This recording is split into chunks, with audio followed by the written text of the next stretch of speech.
Hei, Sandy, așa să vă arăt cum se fac șervețele chic. Mă să pus de șervețe. Deja am câteva șervețe, nu știu dacă se vede. Să punem aici dreptul și telefonul.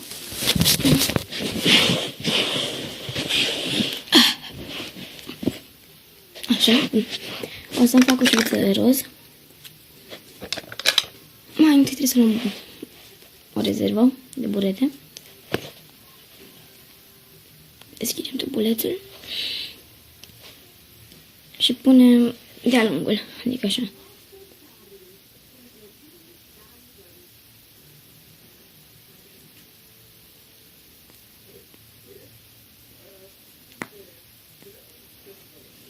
Și apăsați încet.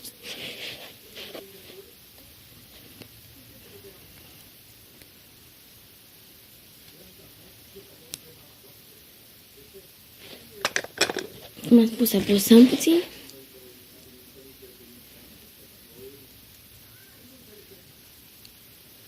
Și îl băgăm în acest tub, sau ce-o fi asta.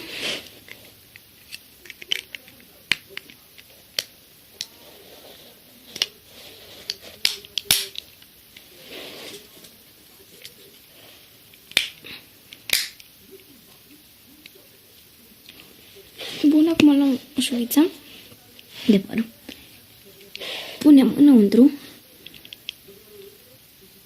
Și acum vom strânge puțin. Vom trage jos pe păr.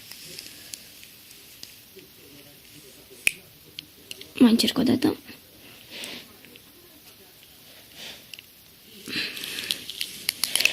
Bun, după ce ați făcut, luați rezervele afară.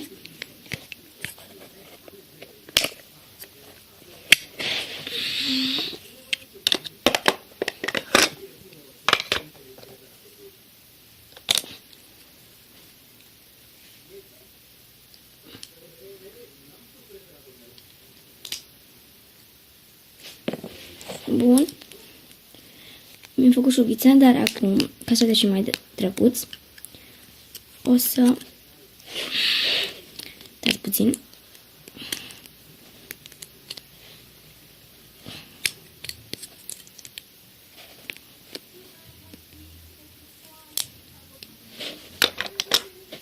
O să luăm această chestie. O să luăm șuvița făcută. O punem înăuntru.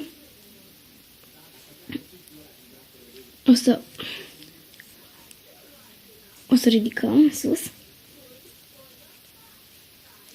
La 15 secunde trebuie să stăm cu ea.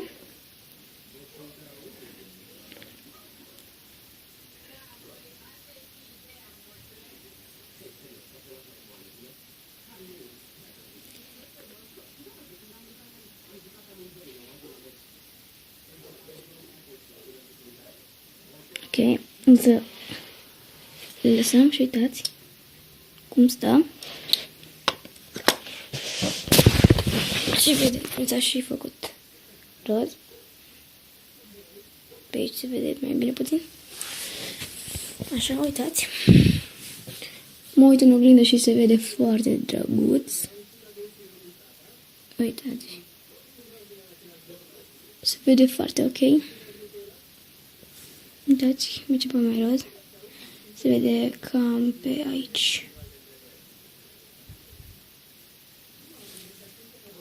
Vedeți? Și pe aici se vede. Și aici. Pe margine. Bun, asta a fost clipul de azi. Dați un like, un share, un subscribe și să vedeți ele. Adică nu mai zic să cățele. Da.